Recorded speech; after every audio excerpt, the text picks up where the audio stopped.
Awesome लग रहा है ये देखो मिस्टर ऊदबिलाव, कितने मजे ले रहा है। देखा इसे, अपने चेहरे की पोजीशन ऐसे बदल रहा है जैसे किसी स्पा में स्टीम ले रहा हो। और वो चली मैडम व्हेल इठलाते हुए संवाद लेने।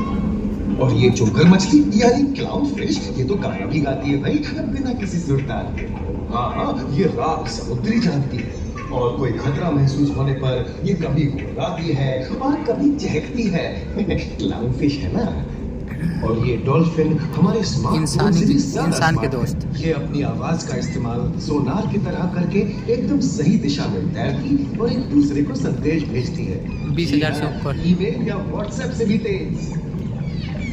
मूंगा चट्टानें यानी कोरल रीफ दुनिया की सबसे विविध इकोसिस्टम्स में से है। इन चट्टानों को अक्सर समुद्र के वर्षावन कहा गया है।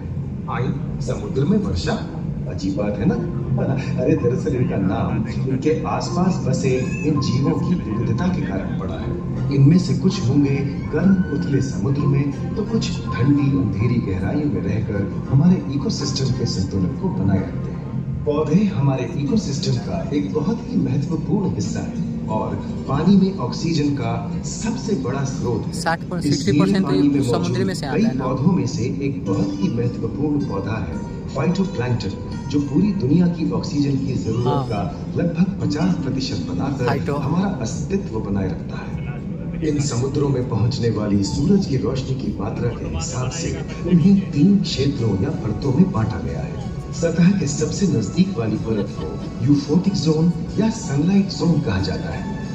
जाहिर है कि यहाँ सूरज की सबसे ज्यादा रोशनी पहुँचती है और 90% समुद्री जीवन इसी परत में मौजूद है।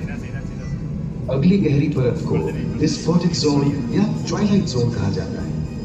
इस परत तक सूरज की सिर्फ 1% रोशनी पहुँचती है, जो पौधों के जिंदा रहने के लिए काफी नहीं है।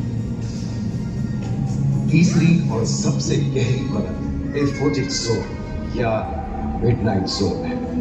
यहाँ सूरज की रोशनी बिल्कुल नहीं पहुंचती।